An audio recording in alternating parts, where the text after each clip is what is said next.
What's going on, Jerome's? It's a beautiful Monday. The voice is back. My football team has found new and different ways to hurt me. It happens. But the voice is much better. Thank you very much for the well wishes and the Venmos.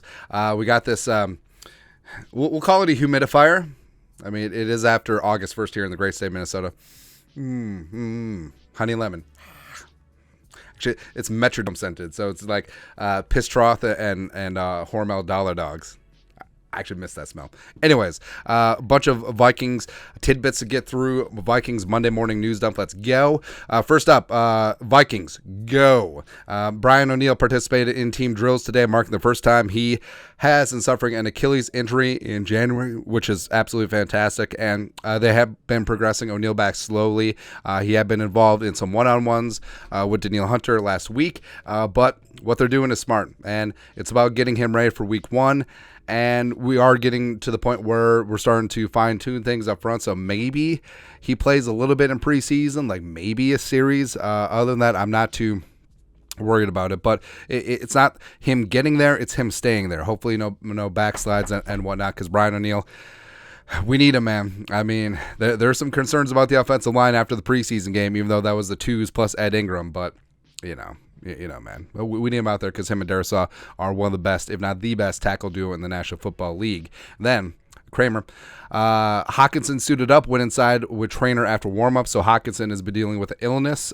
He's been down with the sickness for about a week, according to Kevin O'Connell. Asamoah, King Kene, wide receivers Jalen Naylor, UDFA Garrett Mogg, Jackson, I'm guessing Tristan, Waylon Roy also remain sidelined. Now, that may seem like a lot, but also, Kevin O'Connell and company have been very cautious with injuries. Doesn't really matter what, but the fact that Jalen Naylor has been out since the first day of training camp, it's been 2 weeks and change, so that's concerning. Asamoah, I mean, it sucks for Asamoah, man, because he's had himself a damn fine camp, and also one of the reasons why Ivan Pace Jr. has been getting so much work is because Asamoah's been out. And it really sucks there. William Kwenku, right arm and sling, waived, will go on IR. So it's interesting. He was waived with the injury designation, so if he goes unclaimed, which is likely, he'll revert to the Vikings injured reserve like wide receiver Malik Knowles. And now Kwenku, who opened up the roster spot for the Vikings signed Tanner Vaya, where he had sort of a rough preseason game, and if he didn't get dinged up at the end, I mean, maybe they would have moved on. Who knows? Tristan Jackson, who was carted off a week and change ago, he's back in team drills. He was back on Saturday too, so that's fantastic to see, and hopefully he can still fight for a roster or practice squad spot. Then Hockenson extension. Darren Doogie Wilson, go. Hunch, a more immediate Vikings goal than signing Hunt, veteran running back Kareem Hunt, veteran offensive lineman Dalton Reisner, or veteran cornerback Ronald Darby, all three who had visits with the Vikings, is getting Hockenson extension worked out, and heck, could still eventually make one of the three an offer. So it's interesting, the language there, make one of the three an offer. So that implies that the Vikings haven't made any of the three an offer as of right now. So there isn't like a deal on the table, even though there's been, they've had him in the building for a visit and workout. And the Jefferson extension remains looming. I'm sure that'll get done at some point, but the Hockenson one makes sense as well, because also the Vikings could lower Hockenson's 2023 cap number, which is $9 million and change.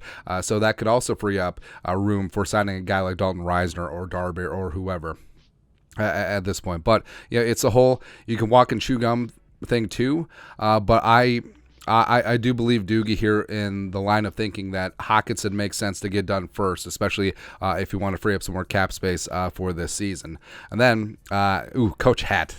Such a great nickname, man. Matt Daniels, special teams coordinator, on the kicking competition. Vikings, go. Quote, we have a good layout set up for when he'll be able to, for sure, to kick on Saturday, which is the preseason game against the Titans. Matt Daniels on Jack Podlesny kicking this Saturday at US Bank Stadium. I just said that for Vikings' second preseason game. So Greg Joseph has been sort of hit or miss at times during training camp. Jack Podlesny's looked pretty good. The UDFA kicker from Georgia, two-time national champion, and Vikings have always had good luck with kickers from Georgia, at least the first year.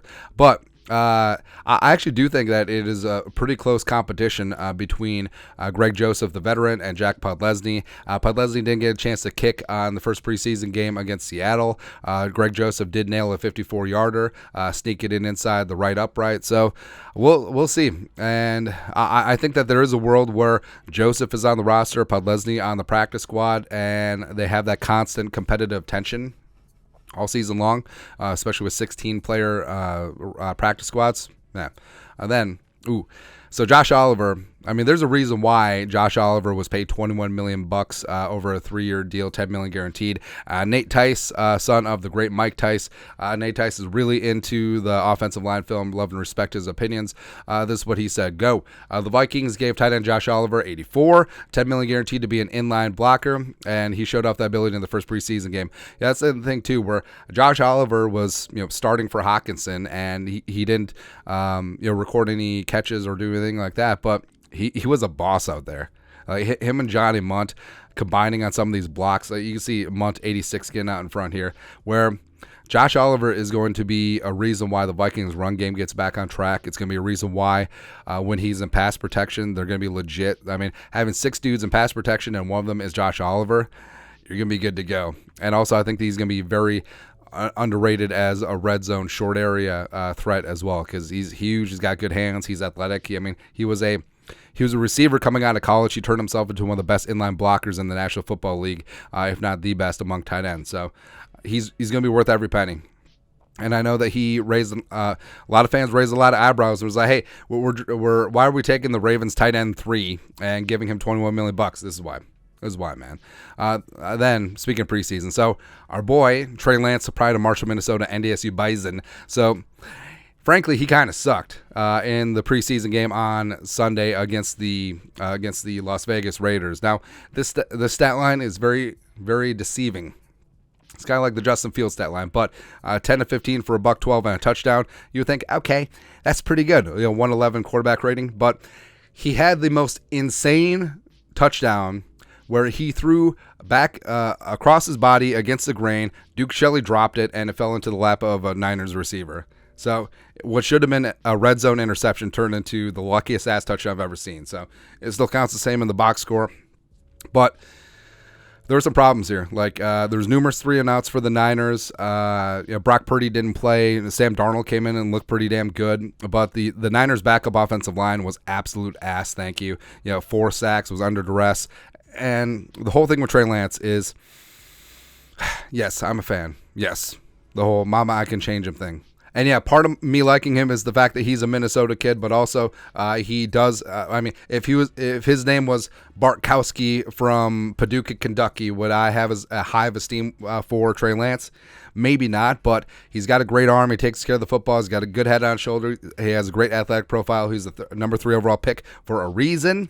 And with the Niners are in win now mode. And I feel like John Lynch, when he made the move for Trey Lance, it was very incongruous with what Kyle Shanahan wants. Because what Shanahan wants is what Kirk Cousins brought in Washington, what Jimmy G brought for a couple years with the Niners, what Brock Purdy brings. Take care of the football, distribute it, don't do anything fancy. And the Niners are right there, right now. You don't have time to develop Trey Lance, who's into year 3.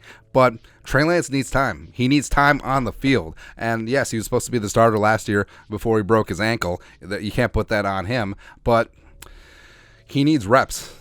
And he needs to be on a team behind a veteran where he can sit, where he can learn, where he can get reps, get practice reps, get training camp reps, and all that stuff. And I think that if he is going to succeed in this league, he has to get out of San Francisco because they're not going to develop him. As much love and appreciation as Kyle Shanahan gets, he's not going to give Trey Lance the time of day. He needs to sit, he needs to marinate, and it needs to be a multi-year process. And they're not doing him any favors in San Francisco. So I'm not saying, I'm just saying.